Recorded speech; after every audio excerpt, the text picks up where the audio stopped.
Primera epístola del apóstol San Pablo a los Corintios. Capítulo 1. Pablo, llamado a ser apóstol de Jesucristo por la voluntad de Dios, y el hermano Sóstenes, a la iglesia de Dios que está en Corinto, a los santificados en Cristo Jesús, llamados a ser santos con todos los que en cualquier lugar invocan el nombre de nuestro Señor Jesucristo, Señor de ellos y nuestro, gracia y paz a vosotros, de Dios nuestro Padre y del Señor Jesucristo. Gracias doy a mi Dios siempre por vosotros, por la gracia de Dios que os fue dada en Cristo Jesús, porque en todas las cosas fuisteis enriquecidos en Él, en toda palabra y en toda ciencia, así como el testimonio acerca de Cristo ha sido confirmado en vosotros, de tal manera que nada os falta en ningún don, esperando la manifestación de nuestro Señor Jesucristo, el cual también os confirmará hasta el fin, para que seáis irreprensibles en el día de nuestro Señor Jesucristo. Fiel es Dios, por el cual fuisteis llamados a la comunión con su Hijo Jesucristo nuestro Señor.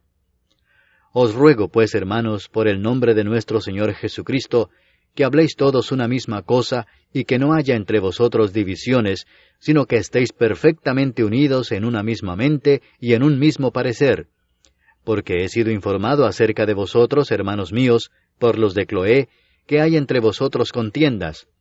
Quiero decir que cada uno de vosotros dice, yo soy de Pablo, y yo de Apolos, y yo de Cefas, y yo de Cristo. ¿Acaso está dividido Cristo? ¿Fue crucificado Pablo por vosotros? ¿O fuisteis bautizados en el nombre de Pablo? Doy gracias a Dios de que a ninguno de vosotros he bautizado, sino a Crispo y a Gayo, para que ninguno diga que fuisteis bautizados en mi nombre. También bauticé a la familia de Estéfanas. De los demás, no sé si he bautizado a algún otro. Pues no me envió Cristo a bautizar, sino a predicar el Evangelio, no con sabiduría de palabras, para que no se haga vana la cruz de Cristo. Porque la palabra de la cruz es locura a los que se pierden, pero a los que se salvan, esto es a nosotros, es poder de Dios. Pues está escrito, destruiré la sabiduría de los sabios, y desecharé el entendimiento de los entendidos. ¿Dónde está el sabio? ¿Dónde está el escriba? ¿Dónde está el disputador de este siglo? ¿No ha enloquecido Dios la sabiduría del mundo? Pues ya que en la sabiduría de Dios, el mundo no conoció a Dios mediante la sabiduría, agradó a Dios salvar a los creyentes por la locura de la predicación, porque los judíos piden señales y los griegos buscan sabiduría, pero nosotros predicamos a Cristo crucificado, para los judíos ciertamente tropezadero, y para los gentiles locura, mas para los llamados, así judíos como griegos, Cristo poder de Dios y sabiduría de Dios. Porque lo insensato de Dios es más sabio que los hombres, y lo débil de Dios es más fuerte que los hombres. Pues mirad, hermanos, vuestra vocación, que no sois muchos sabios según la carne, ni muchos poderosos, ni muchos nobles, sino que lo necio del mundo escogió Dios para avergonzar a los sabios, y lo débil del mundo escogió Dios para avergonzar a lo fuerte. Y lo vil del mundo y lo menospreciado escogió Dios, y lo que no es, para deshacer lo que es, a fin de que nadie se jacte en su presencia. Mas por él estáis vosotros en Cristo Jesús, el cual nos ha sido hecho por Dios sabiduría, justificación, santificación y redención, para que, como está escrito, el que se gloría, gloríese en el Señor. Capítulo 2. Así que, hermanos, cuando fui a vosotros para anunciaros el testimonio de Dios, no fui con excelencia de palabras o de sabiduría, pues me propuse no saber entre vosotros cosa alguna, sino a Jesucristo y a éste crucificado. Y estuve entre vosotros con debilidad y mucho temor y temblor, y ni mi palabra ni mi predicación fue con palabras persuasivas de humana sabiduría, sino con demostración del Espíritu y de poder, para que vuestra fe no esté fundada en la sabiduría de los hombres, sino en el poder de Dios. Sin embargo, hablamos sabiduría entre los que han alcanzado madurez, y sabiduría no de este siglo, ni de los príncipes de este siglo que perecen. Mas hablamos sabiduría de Dios en misterio, la sabiduría oculta, la cual Dios predestinó antes de los siglos para nuestra gloria, la que ninguno de los príncipes de este siglo conoció, porque si la hubieran conocido, nunca habrían crucificado al Señor de gloria. Antes bien, como está escrito, cosas que ojo no vio, ni oído oyó, ni han subido en corazón de hombre, son las que Dios ha preparado para los que le aman. pero Dios nos las reveló a nosotros por el Espíritu, porque el Espíritu todo lo escudriña, aun lo profundo de Dios. Porque ¿quién de los hombres sabe las cosas del hombre, sino el Espíritu del hombre que está en él? Así tampoco nadie conoció las cosas de Dios, sino el Espíritu de Dios. Y nosotros no hemos recibido el Espíritu del mundo, sino el Espíritu que proviene de Dios, para que sepamos lo que Dios nos ha concedido, lo cual también hablamos, no con palabras enseñadas por sabiduría humana, sino con las que enseña el Espíritu, acomodando lo espiritual a lo espiritual. Pero el hombre natural no percibe las cosas que son del Espíritu de Dios, porque para él son locura, y no las puede entender, porque se han de discernir espiritualmente. En cambio, el espiritual juzga todas las cosas, pero él no es juzgado de nadie. Porque ¿quién conoció la mente del Señor? ¿Quién la instruirá? Mas nosotros tenemos la mente de Cristo. Capítulo 3. De manera que yo, hermanos, no pude hablaros como a espirituales, sino como a carnales, como a niños en Cristo.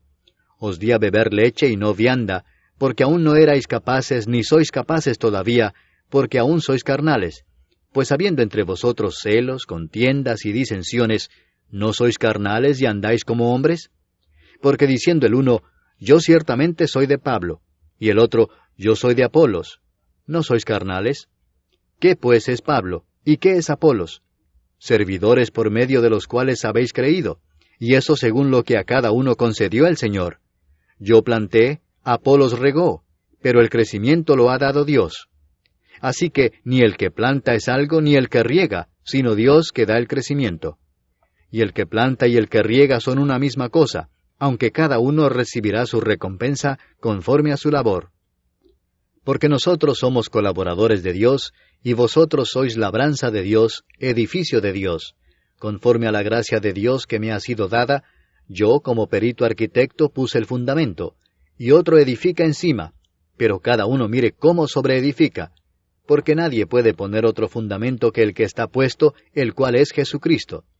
Y si sobre este fundamento alguno edificare oro, plata, piedras preciosas, madera, heno o hojarasca, la obra de cada uno se hará manifiesta, porque el día la declarará, pues por el fuego será revelada, y la obra de cada uno cual sea, el fuego la probará. Si permaneciere la obra de alguno que sobreedificó, recibirá recompensa.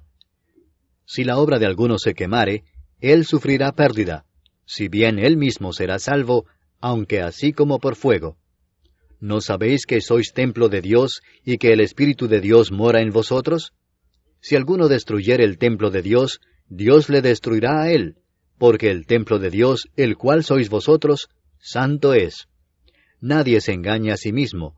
Si alguno entre vosotros se cree sabio en este siglo, hágase ignorante para que llegue a ser sabio. Porque la sabiduría de este mundo es insensatez para con Dios, pues escrito está, Él prende a los sabios en la astucia de ellos. Y otra vez, el Señor conoce los pensamientos de los sabios que son vanos. Así que ninguno se gloríe en los hombres, porque todo es vuestro, sea Pablo, sea Apolos, sea Cefas, sea el mundo, sea la vida, sea la muerte, sea lo presente, sea lo porvenir, todo es vuestro, y vosotros de Cristo, y Cristo de Dios. Capítulo 4. Así pues, téngannos los hombres por servidores de Cristo y administradores de los misterios de Dios. Ahora bien, se requiere de los administradores que cada uno sea hallado fiel. Yo en muy poco tengo el ser juzgado por vosotros o por tribunal humano, y ni aun yo me juzgo a mí mismo, porque aunque de nada tengo mala conciencia, no por eso soy justificado, pero el que me juzga es el Señor. Así que no juzguéis nada antes de tiempo, antes que venga el Señor, el cual aclarará también lo oculto de las tinieblas y manifestará las intenciones de los corazones, y entonces cada uno recibirá su alabanza de Dios. Pero esto, hermanos, lo he presentado como ejemplo en mí y en Apolos por amor de vosotros, para que en nosotros aprendáis a no pensar más de lo que está escrito, no sea que por causa de uno os envanezcáis unos contra otros. Porque, ¿quién te distingue? ¿O qué tienes que no hayas recibido? Y si lo recibiste, ¿por qué te glorías como si no lo hubieras recibido? Ya estáis saciados, ya estáis ricos, sin nosotros reináis. y ojalá reinaseis, para que nosotros reinásemos también juntamente con vosotros. Porque según pienso, Dios nos ha exhibido a nosotros los apóstoles, como postreros, como a sentenciados a muerte, pues hemos llegado a ser espectáculo al mundo, a los ángeles y a los hombres. Nosotros somos insensatos por amor de Cristo, mas vosotros prudentes en Cristo. Nosotros débiles, mas vosotros fuertes. Vosotros honorables, mas nosotros despreciados. Hasta esta hora padecemos hambre, tenemos sed, estamos desnudos, somos abofeteados y no tenemos morada fija. Nos fatigamos trabajando con nuestras propias manos. Nos maldicen y bendecimos. Padecemos persecución y la soportamos. Nos difaman y rogamos.